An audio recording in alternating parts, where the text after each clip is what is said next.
Quiero empezar con el Evangelio de San Lucas, capítulo 17, y en el versículo número 26. Dice aquí el versículo 26, como fue en los días de Noé, así también será en los días del Hijo del Hombre. Entonces, si decimos una señal de la venida de nuestro Señor, es que van a estar pasando días como los días de Noé. Pero ¿cómo eran esos días? ¿Cómo eran esos días? ¿Qué caracterizó a esos días? Sí. ¿Qué caracterizó a esos días? Porque es importante que nosotros comprendamos ese punto, porque dice la palabra, ¿qué tan importante es que nos dice la palabra? Será como en los días de Noé, como en cierta forma, como que está dando por sentado que usted y yo sabemos cómo fueron los días de Noé. Y si usted no sabe cómo fueron los días de Noé, entonces pues como si le estuvieran hablando en un idioma desconocido. Y a lo mejor usted lo ha leído ya, y yo solo quiero recordarle un poco de eso, de cómo eran los días de Noé. Y una de las cosas que me podrá preguntar, bueno, ¿y qué tiene que ver el ladrillo y la piedra? Bueno, pues vamos a ver qué dice la palabra de Dios ahí en Génesis capítulo 11 y en el versículo número 3. Bueno, vamos a ver desde el versículo número 1, quizá no aparezca acá el 1, pero vamos a ir leyendo. Dice, tenía entonces toda la tierra una sola lengua y unas mismas palabras. A donde quiera que usted fuera se podía entender con la gente, no era como ahora. Y dice, y aconteció que cuando salieron de oriente hallaron una llanura en la tierra de Sinar, y se establecieron ahí, y se dijeron unos a otros, vamos, hagamos ladrillo y cosámoslo con fuego. Y les sirvió el ladrillo en lugar de piedra, y el asfalto en lugar de mezcla. Esto capturó mi atención y por eso le quiero compartir de esta parte. Eso era la gente que ya se había empezado a reproducir a partir de Noé. Haga de cuenta que Noé, si usted se recuerda, subió al arca con su esposa, sus 3 hijos y sus 3 esposas, y entonces se multiplicaron. Y yo puedo pensar cuáles eran los temas de conversación de Noé en su casa, con sus hijos, con sus esposas, porque no eran unos muchachitos, yo le dije la vez pasada, ¿verdad? Pues yo creo que se asombraban, estaban muy agradecidos con Dios, porque fueron los únicos que se salvaron. Nadie más se salvó, solo ellos. Se salvaron por gracia, porque Dios, dice Noé, halló gracia a los ojos de Dios. Halló gracia y se salvaron. Y entonces Dios les dijo, cuando bajaron del arca, les dijo, ya no voy a destruir la tierra nunca jamás de esta manera, porque destruyó todo ser viviente. Todo aquello que quedó fue destruido. Ya no lo voy a volver a hacer de esta manera. Y entonces yo creo que todas las generaciones que iban naciendo, cuando llovía de pronto a lo mejor, ¿y qué tal si es otra lluvia como la de la vez pasada? No, Dios dijo que no. Pero yo pienso que es como las historias, ¿no? O sea, cuando, no sé si han visto como hay como un juego, ¿no? O un ejercicio, puede ser juego o ejercicio, en el cual uno le cuenta una historia, por decir algo, yo le cuento una historia a ella y le digo, tú cuéntasela al vecino, y tú cuéntasela al otro, y cuéntasela al otro, y el último de allá va a tener una historia pero completamente diferente, ¿verdad? Entonces yo pienso que fue algo que sucedió así, esa historia verídica de lo que sucedió después del diluvio o en el diluvio, pues fue siendo contada de generación en generación. Y iban escuchando, no, sí, y llegó el momento donde dijeron, pero pues en cualquier rato Dios lo vuelve a hacer, ¿verdad? Y entonces la gente empezó a tener temor y dijeron, ¿y qué tal si vuelve a enviar otro diluvio? ¿Verdad?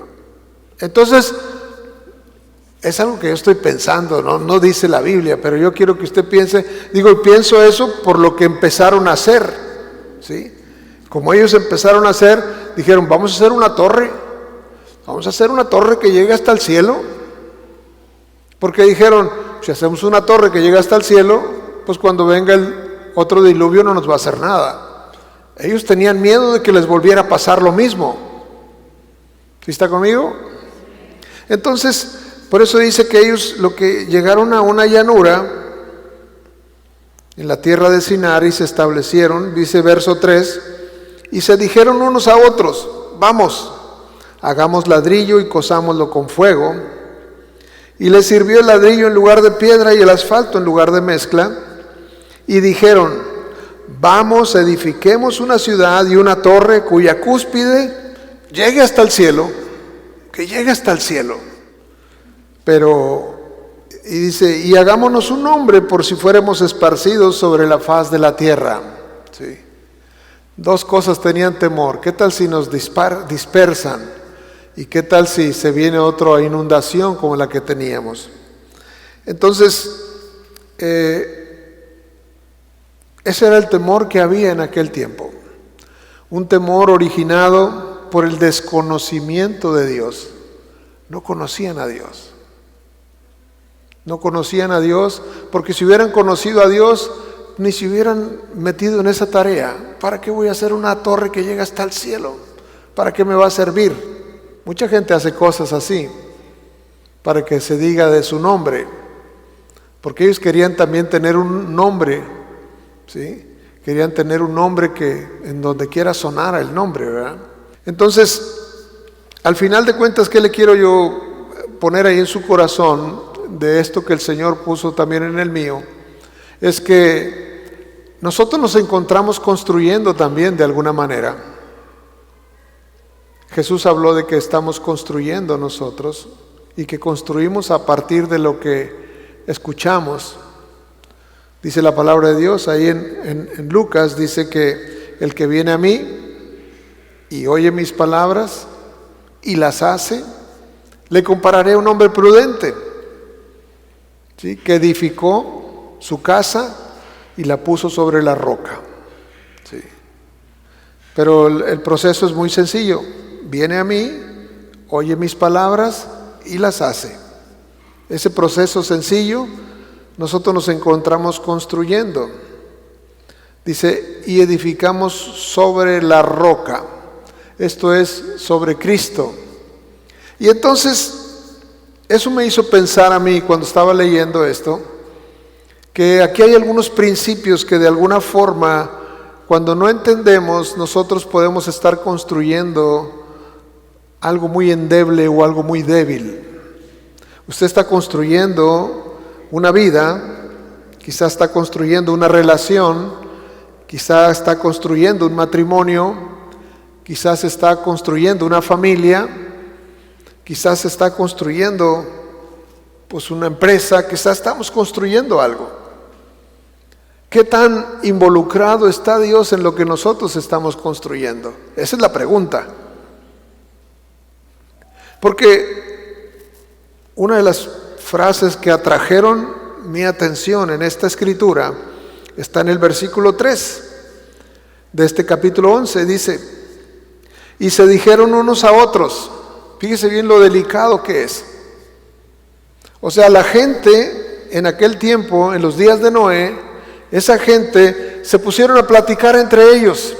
¿Qué vamos a hacer? Vamos a hacer esto. ¿Qué te parece si hacemos esto? ¿Qué te parece si hacemos aquello?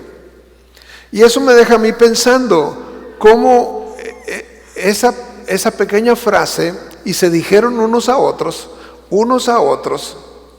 ¿sí? Unos a otros se dijeron. O sea, Dios no está involucrado en unos a otros. Eran ellos nada más. Entonces, cuando nosotros tenemos una relación y hacemos un plan sin haber un tercero, nosotros nos encontramos en ese momento, ¿sí? Unos a otros nada más poniéndonos de acuerdo en algo. Estos hombres de ese tiempo así vivían, poniéndose de acuerdo unos a otros. Y sé que dice la Escritura que si dos de vosotros estuviesen de acuerdo, pero de acuerdo con lo que Él ha dicho, ¿sí? No de acuerdo con lo que sus propios pensamientos dicten o digan, Porque a veces nosotros podemos estar en una condición similar, en la cual, y yo creo que ese es el caso de nuestra generación que estamos viviendo, la gente está haciendo cosas, se están poniendo de acuerdo, sin que Dios esté involucrado para nada en sus vidas, sin que Dios esté involucrado en sus decisiones. Y no estoy tratando de condenar a nadie, yo estoy tratando de que nosotros podamos hacer una evaluación personal y podamos decir, bueno, ¿qué tan involucrado está Dios en lo que yo hago? ¿Qué tan involucrado está Él en mis decisiones? ¿Qué tan involucrado está Él en mis proyectos? ¿Qué tan involucrado está Él en mi familia? ¿Qué tan involucrado está Él en mi matrimonio? ¿O simplemente nos pusimos de acuerdo nosotros? Y vivimos conforme a nosotros decidimos, a conforme al acuerdo que nosotros llegamos. Entonces ellos, dice, se dijeron unos a otros. Creo que esa frase encierra muchas cosas. Yo no sé si a usted le dice algo, pero a mí me dice mucho. Me dice que podemos nosotros estar perfectamente de acuerdo sin que Dios esté ahí en medio. Y esa es la receta para el fracaso. Si usted quiere fracasar, pues entonces saque a Dios de su vida. Y sin duda va a fracasar. Es cuestión de tiempo. Solo espere y va a ver que eso se termina, que eso se acaba. Está comprobado. Así se han acabado familias, así se han acabado capitales, así se han acabado naciones, así se han acabado cuántas cosas, porque Dios no está ahí involucrado. Usted puede ver los grandes imperios, Roma, en su tiempo, una nación poderosa que conquistó no sé cuánto, ahorita está reducida a solamente una manchita. Y así como eso puede encontrar muchísimas más. ¿Sí? Egipto en su momento fue la nación más poderosa, entonces ahorita es una pequeña nación llena de problemas y llena de cosas. ¿Por qué? Porque Dios nunca estuvo, ellos tenían sus dioses. Y cada nación que ha hecho algo así ha acabado siendo mermada y reducida. Y si nosotros seguimos ese ejemplo, pues entonces nos va a suceder. Cuando nos ponemos de acuerdo nada más entre nosotros sin involucrar a Dios. La palabra es muy clara cuando dice en Eclesiastés, cordón de 3 dobleces no se rompe pronto, ¿verdad? No es fácil romperlo. Cuando en un matrimonio, una relación se involucra a Dios, es difícil que eso se rompa, ¿sí? El enemigo va a tratar de romperlo, pero eso no es sencillo. Cuando Dios está con usted, usted puede decir con toda confianza, si Dios está conmigo, ¿quién contra mí? ¿Sí? Pero si usted está solo, seguramente va a caer, seguramente va a ser vencido, seguramente va a ser derrotado, porque nuestra fortaleza viene de parte de Dios. Esa es nuestra única fortaleza, no hay otra, solo en Él. Y entonces ellos dijeron algo, una vez que se pusieron de acuerdo en su idea, dijeron unos a otros, vamos, hagamos ladrillo y cozámoslo con fuego. Y esta frase que sigue dice, y le sirvió el ladrillo en lugar de piedra. El ladrillo es algo que es fabricado. La piedra no, uno no fabrica piedras, las piedras ahí están, ya las hizo nuestro Dios. Entonces algo que Dios hizo, algo, fíjese bien, es muy importante lo que le voy a decir. Algo que Dios hizo, el hombre lo sustituye por algo que Él ha hecho. ¿Sí? Y cuando nosotros empezamos a sustituir lo que Dios ha dicho por lo que nosotros decimos, ahí aplica ese ejemplo de que nosotros estamos empezando a usar ladrillo y no piedra. La piedra es esa que el Señor nos da, y la piedra es un símbolo de los principios eternos. es algo que Dios dispuso, es algo que Dios planeó, es algo que Dios nos da a nosotros, nos da un principio bajo el cual nosotros podamos construir. Y nosotros podemos hacerlo por lo que nosotros queremos, como nosotros nos imaginamos, como nosotros nos hemos puesto de acuerdo, y no como Dios ha dicho. Dice aquí la Escritura, les sirvió el ladrillo en lugar de piedra. Dijeron, vamos a hacer ladrillo, lo cosemos y eso nos va a servir. La gente que conoce de construcción va a decir, bueno, ¿cuál es la vida de un ladrillo y cuál es la vida de una piedra? La piedra puede quedarse ahí. El ladrillo, tarde que temprano, va a tener una fatiga, un cansancio del material y se va a empezar a hacer polvo. Pero nunca se va a comparar el ladrillo con la piedra.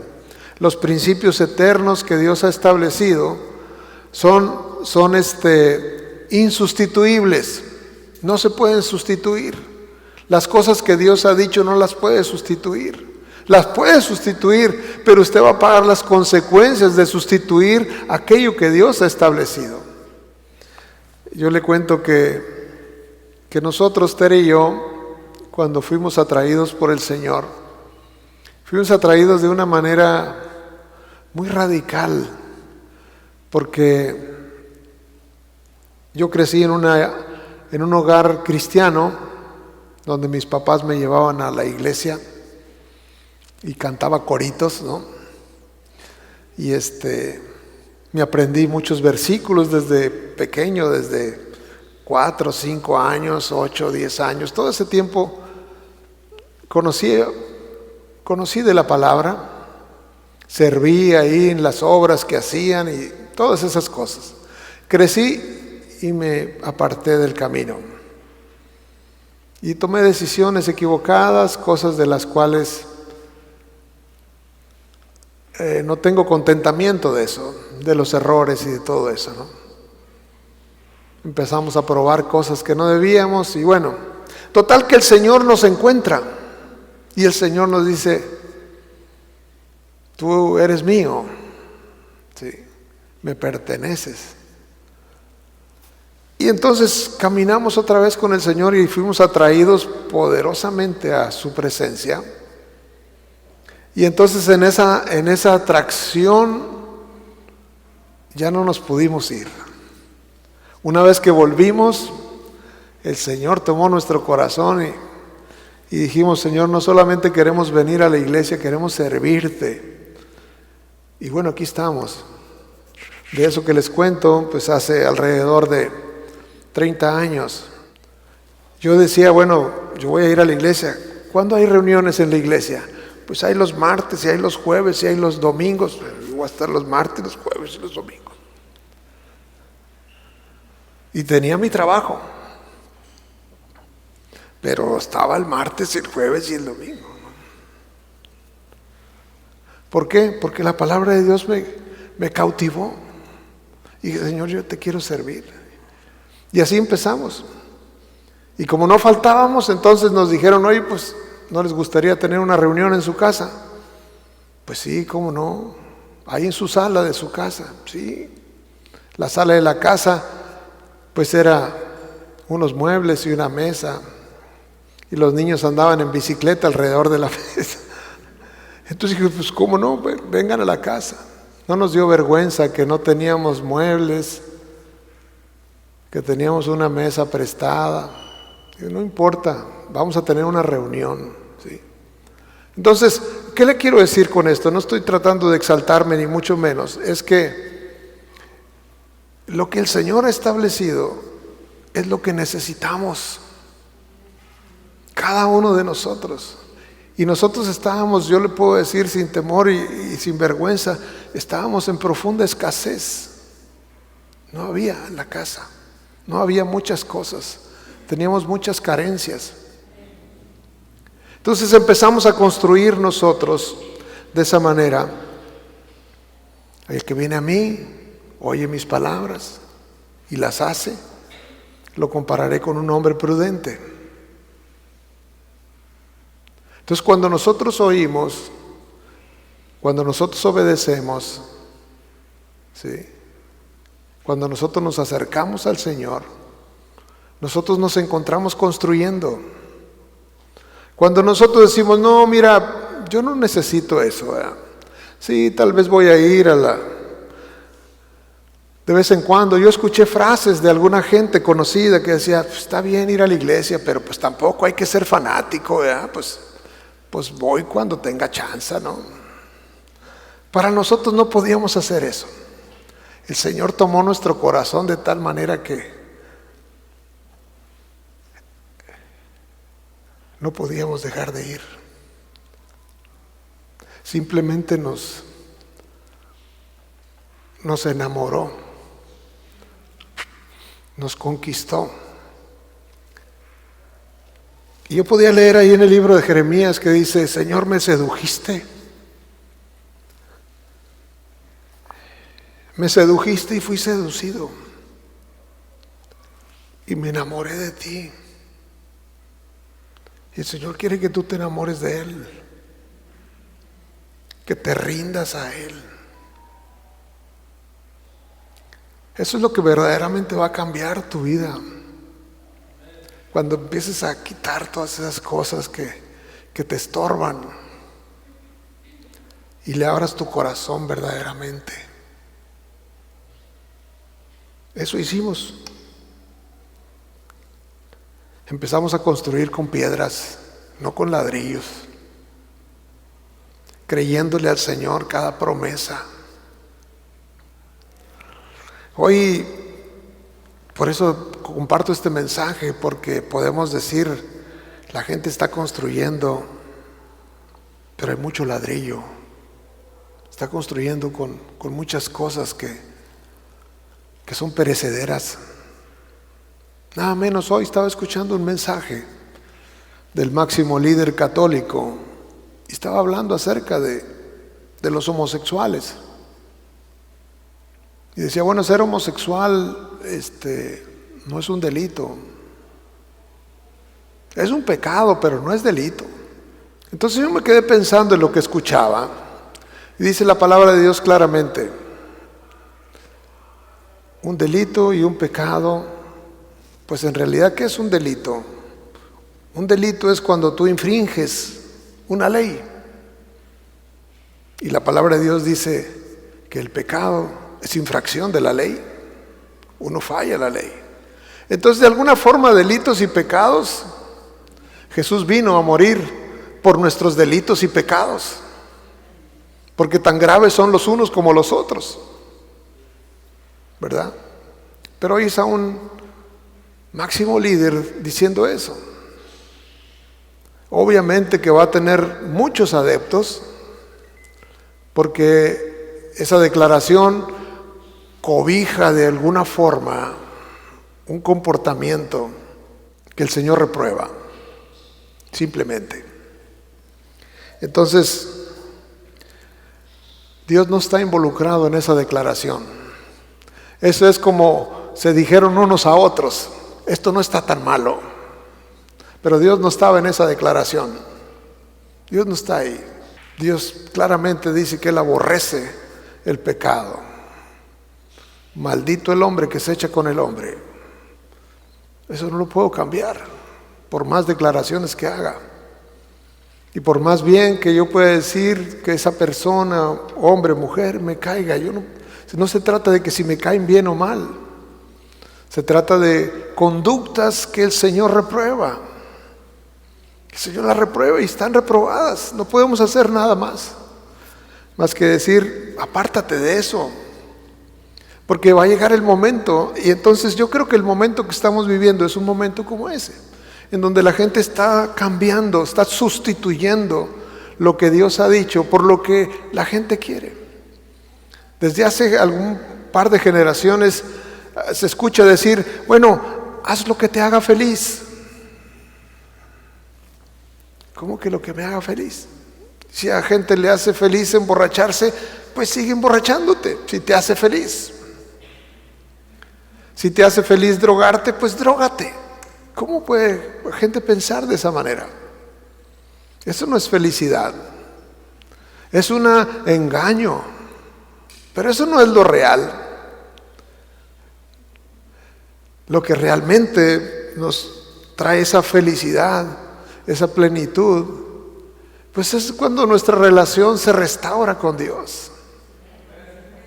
David, el rey David, cuando pecó, cuando le falló a Dios, dice, cayó en tremenda depresión y le dijo al Señor, Señor, devuélveme el gozo de tu salvación, el saberme salvado, el saberme libre de todo pecado y juicio. Eso realmente es lo que trae gozo y alegría a una vida. Cuando uno sabe que tiene un futuro seguro. Porque si alguna cosa podemos tener segura, es nuestra salvación en Cristo Jesús. Eso es lo que podemos tener seguridad. Él nos da certeza de eso. Si tú le has entregado tu vida a Jesucristo, tú sabes, eso es seguro, que te vas a ir con Él. Entonces yo pienso una cosa, y se lo comparto aquí, que una de las... Un principio para estar en una crisis es cuando sucede esto que decimos, se dijeron unos a otros. Cuando un matrimonio trata de ponerse de acuerdo sin que Dios esté involucrado, ahí viene un problema. Solamente es cuestión de tiempo, usted lo va a encontrar ahí. Si una familia tiene un estilo de vida que el Señor reprueba, ahí viene un problema. Va a llegar tarde que temprano. Si un jovencito se pone de acuerdo con sus amigos y dice, no, los papás, olvídalos, están equivocados, son de otra generación, son anticuados. Y la palabra de Dios dice, honra a tu padre y a tu madre. Pero entre los amigos decimos, no, pues es que es otra generación. Comprende a los viejos, a lo mejor van a decir.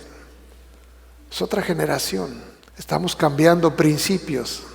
Estamos cambiando piedras por ladrillos. Cuando no entendemos que tenemos que cuidar y salvar nuestras relaciones, porque Jesús claramente nos dijo, ama a tu prójimo como a ti mismo. Ese es el principio, esa es la roca, esa es la piedra. No, pero fulano me cae mal. Bueno, pues entonces agarra ese ladrillo. Porque si quieres una roca, ama a esa persona. Como decía aquel hombre, bueno, no trabajes con todos, porque a veces pues quizás yo no pueda trabajar con alguien porque el temperamento, por lo que sea, pero bueno, quedamos en paz. No podemos trabajar juntos, pero yo te amo y te bendigo, sigue tu camino, yo sigo el mío. Pero estamos en paz y nos amamos. Esos son principios eternos. Cuando usted encuentre un principio quiere decir algo que el Señor ha establecido en su palabra y usted lo quiera sustituir, piense que usted está cambiando piedras por ladrillos. Y eso, tarde que temprano, usted va a ver un fruto de aquello que está haciendo. Estos hombres empezaron a hacerlo así. Entre ellos se pusieron de acuerdo, Dios completamente aparte. Y decidieron hacer las cosas a su manera. Esa es la receta del fracaso, hacer las cosas a su manera. Si usted hace las cosas a su manera, entonces usted es candidato a ese fracaso. Porque pareciera que hacer las cosas a su manera es como que, híjole, qué tremendo, qué inspiración. Y bueno, hasta hay una canción muy famosa que dice, a mi manera, chihuahuas. Qué terrible que Jesús dijo, no se haga mi voluntad, sino la tuya. ¿Sí? No se atrevía Jesús a decir a mi manera. Renunció a su voluntad por hacer la voluntad del Padre. Y nosotros aquí nos paramos y lo canta la gente, ¿verdad? Y se llena así cantando aquella canción, un éxito que vendió tantas y millones de copias y la gente se identifica con esa corriente completamente equivocada, completamente. Son ladrillos en vez de rocas. ¿Sí? Entonces usted puede pensar, si esta plática de hoy va a tener una utilidad, usted puede pensar que usted trae un morralito. Y entonces usted voltee para el morralito y digo que estamos en un medio rural, por eso digo yo morralito, pero bueno, si alguien en la ciudad lo ve, usted vea su portafolio y vea qué trae ahí. ¿Trae ladrillos o trae piedras? Porque si trae piedras, lo que construya va a permanecer. Pero si trae ladrillos, lo que construya es cuestión de tiempo. Quizás pueda soportar una generación, no lo sé, pero al final de cuentas se va a acabar, se va a caer, se va a desmoronar. Sí. Y Jesús dice, los días en los que yo voy a regresar, la gente va a estar con su morral lleno de ladrillos, construyendo de esa manera, pensando que no necesita a Dios, que es autosuficiente, pensando que el estilo de vida que dicta la sociedad es suficiente. Pero quiero decirle que si usted analiza, por decir algo, el aborto, lo que ha sucedido con el aborto,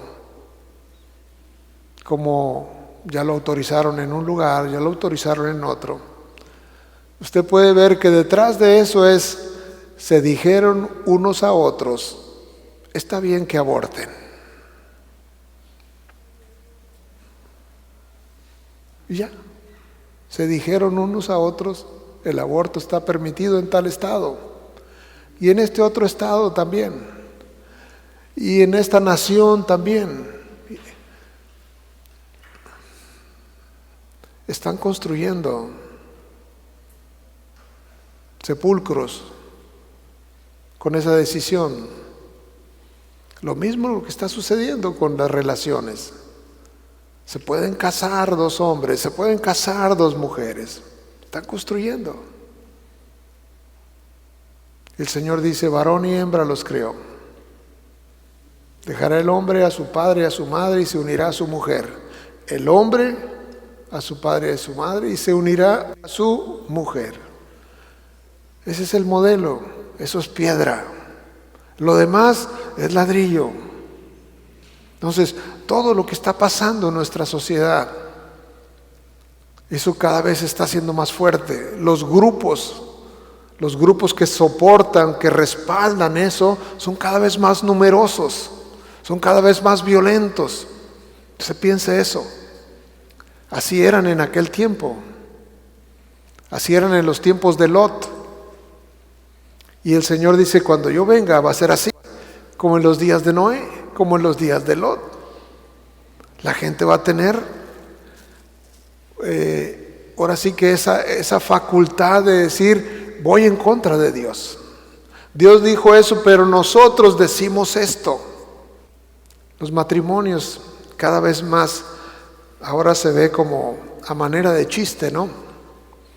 Que las mujeres tóxicas, y bueno, pues no, qué bárbaras esas mujeres tóxicas que tienen el control de sus casas y todo eso. Pues son ladrillos. El Señor estableció una cosa: marido es cabeza de la mujer, así como Cristo es cabeza de la iglesia. No nos da ningún derecho para pisotear ni abusar de las mujeres, de ninguna manera, pero el Señor nos puso por cabeza. No fue, no, yo quiero ser la cabeza. El Señor dijo, tú eres la cabeza y tú te sujetas a la cabeza, porque así es como esto va a funcionar. Ese es el modelo. Y obviamente que tengo que ser responsable de lo que le estoy diciendo, porque lo dice la palabra. Ahora ya ve uno a las mujeres golpeando a los maridos, y tan reprobable es como que el marido golpea a la mujer, porque dice que la debemos de tratar con ternura, con fragilidad, porque ciertamente al marido se le dieron músculos, fuerza, para proteger, no para golpear, para cuidar, porque esa es la función de proteger, de cuidar. Pero cuando esa se convierte en el principal agresor, entonces se perdió. Los padres fueron puestos para aconsejar, pero cuando los hijos se voltean y les gritan y los insultan, entonces eso está sucediendo. Yo espero que eso no sea en su casa, pero está sucediendo en nuestra sociedad. Y no trato yo de que se vaya deprimido de aquí este día. Yo trato simplemente que usted pueda evaluarse a sí misma, ¿sí? ¿Qué está pasando con mi vida? Porque a veces están pasando cosas negativas y cuando las cosas no están bien, uno tiene que preguntarse, ¿por qué estoy teniendo estos resultados? ¿Por qué mis resultados son negativos? David, el rey David, dice que de pronto un año no llovió. Ah, caray, ¿no llovió este año? Y otro año no llovió. Y otro año y no llovió. Oye, ¿qué pasó? O sea, esto no está bien. Pero hay gente que se pasa. No le voy a contar la historia de David porque me va a llevar tiempo. Pero él se puso entonces con Dios y le dijo, Señor, ¿qué pasa? Y el Señor le dijo, esto es lo que está pasando. Resuelve esto. Lo resolvió y la lluvia regresó. Porque estás haciendo algo que no debes hacer. Nosotros tenemos que preguntarnos, bueno, ¿por qué está la situación así? Es que tenemos un Dios que nos ama. Yo creo que Dios nos ama.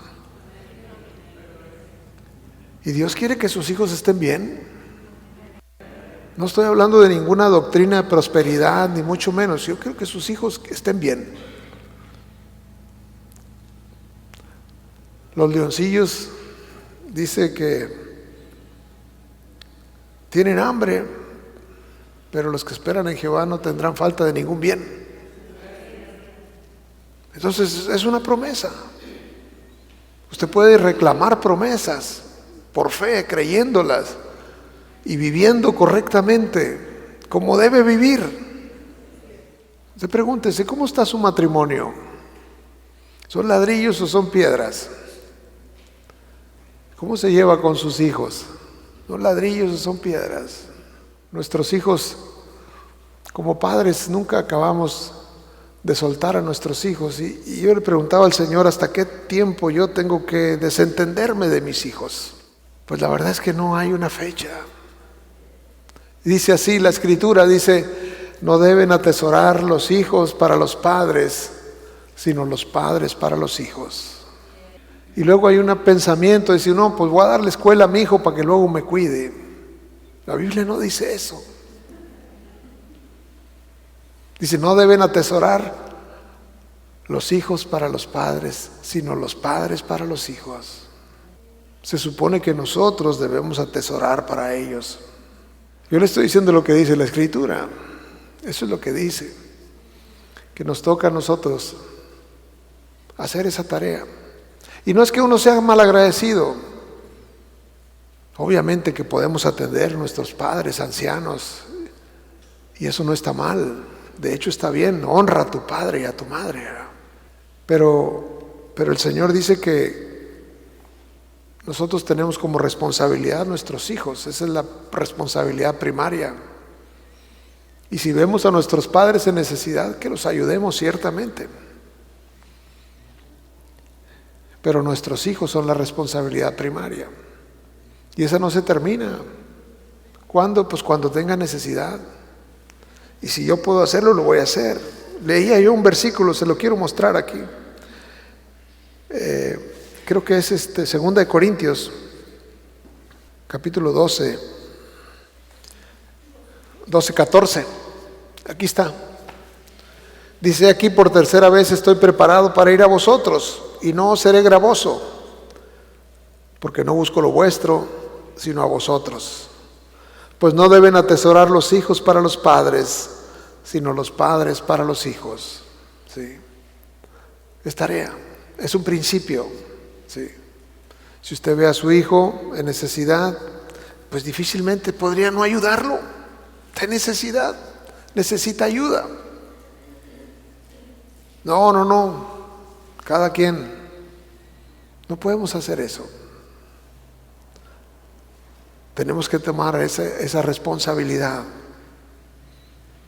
Eso es el punto de vista de la palabra de Dios. Eso es lo que la palabra de Dios dice.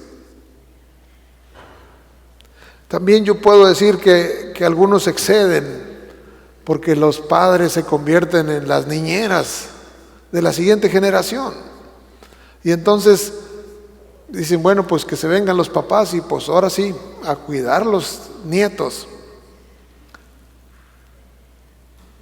Y yo veo muchos papás o abuelos agobiados por esa tarea, porque se acabó su vida, ahora todo el tiempo a cuidar de los nietos. Esa no es la tarea de los padres. Hay que enseñarlos ciertamente, porque a nosotros como abuelos se nos dice, estas palabras de este libro de la ley se las enseñarás a tus hijos y a los hijos de tus hijos. O sea, una cosa es enseñarles y otra cosa es convertirte en el cuidador, ¿verdad? Quizás alguno pues puedo yo pisar algún callo o algo, pero no es la intención. No es la intención, ¿sí? Yo quiero que usted vea su morral. ¿Cuántas piedras hay ahí o cuántos ladrillos?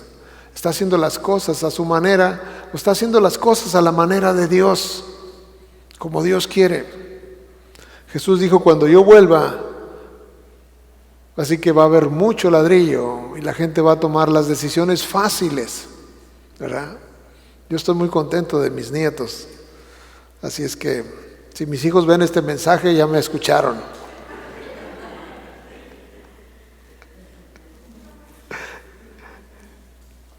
Entonces, quiero recalcar un punto, el hecho de cambiar piedras por ladrillos es cambiar los principios de Dios por opiniones de los hombres, ¿sí? ¿Qué dice Dios que debe ser tu hogar? ¿Cómo dice que debe funcionar tu hogar? ¿Y cómo está funcionando realmente? ¿Permites que la palabra de Dios sea el árbitro ahí en la casa? Porque eso es lo que el Señor quiere. Y no es como tú quieras o no es como yo quiera, es como diga la palabra de Dios. Eso es poner un árbitro que conoce, un árbitro que sabe, un árbitro que nos va a disciplinar para vida, para provecho. Igualmente en una relación. ¿Qué cosas están permitidas? Pues mira la palabra. ¿Qué cosas no están permitidas? Mira la palabra. Lo puro, lo justo, lo santo, lo bueno. Decía el pastor Miles Monroe, a mí me gustó eso. Dice, mira, cuando vas a tomar una decisión, piensa, ¿cómo te vas a sentir después cuando te acuerdes de esa decisión? ¿Te vas a sentir bien? ¿O te vas a sentir mal? Y no debía haberlo hecho así. Cuida tus recuerdos, toma buenas decisiones. Si llegara mi hijo y dice, oye papá, necesito esto, pues ni modo. Cada quien que se las arregle como pueda. Pasan 10 años y después voy a decir, sí me acuerdo que le dije así. ¿Me siento bien o me siento mal con aquello? Ahora cuando dices tú, no puedo hacerlo, aunque quisiera no puedo, está tranquilo. Pero cuando podemos, hay que hacerlo. Yo voy a terminar con esto. En el Salmo 37, versículo 23. Vea lo que dice el Salmo, dice, por Jehová son ordenados los pasos del hombre. Cuando nosotros involucramos a Dios, cuando nosotros rechazamos el decirnos unos a otros, sino decir, ¿sabes qué? Yo quiero que Dios esté involucrado en esto. Porque es muy fácil. Yo traigo 2, 3 decisiones ahorita ciertamente importantes, y estaba yo pensando cómo hacer, preguntando una opinión aquí y allá, y de pronto me detuve y dije, Señor, ¿y tú qué opinas de esto? ¿Tú qué quieres? Porque yo estoy pensando esto y estoy pensando el otro, pero no te quiero dejar fuera de esta ecuación. ¿Tú qué quieres? ¿Me espero? ¿Lo hago? ¿O qué? Entonces, cuando nosotros involucramos a Dios, dice la palabra de Dios que va a suceder esto, que dice el Salmo: por Jehová son ordenados los pasos del hombre. Si tú involucras a Dios, de pronto vas a, hoy, pues al final acabé tomando esta decisión, al final acabé tomando esta otra decisión. Eso fue lo correcto. Si tú involucras a Dios, Dios te va a llevar a tomar una buena decisión. ¿Por qué? Porque lo dice su palabra. Ahí lo dice. Pero si tú no lo involucras, si te pones de acuerdo para hacer lo que quieres hacer, simplemente porque, bueno, la mayoría hace eso, la mayoría de la gente lo hace así. Así lo hacen todas las parejas. Así viven las parejas ahora. No necesitan casarse para estar juntos. Pero el Señor dice que Él quiere que seamos de compromiso. ¿Usted qué opina? Entonces dice, si hay algo que estás haciendo o planeas hacer, yo te digo, invita al Señor. Lo que sea que estás haciendo, invítalo. Te vas a sorprender porque quizás los planes cambien, pero van a cambiar para bien, porque se van a ordenar. Y tú vas a ser el principal beneficiado de eso, porque el Señor sabe lo que te conviene. Toma buenas decisiones. No te llenes de ladrillos. Muévete en los principios de Dios. Dios quiere que tú seas pleno, que camines en la verdad. Como dice ahí la epístola de San Juan. Qué gusto me da, dice, que mis hijos andan en la verdad. Y no es Juan el que dijo eso, fue el Señor. Juan lo expresó, pero en realidad es el sentir del Señor. Cuando nosotros caminamos en la verdad, el Señor se alegra, porque Él sabe que vas para algo bueno. Hay un futuro para ti. Él tiene un futuro para ti. Pero involúcralo, invítalo a tu matrimonio, invítalo a tu relación, invítalo a tu proyecto, invítalo en cualquier relación que tengas, invítalo. Dile al Señor, quiero que tú estés aquí. Y obedécelo, acércate a Él. El que viene a mí oye mis palabras y las hace. Le compararé a un hombre prudente que edificó en la roca, dice la palabra.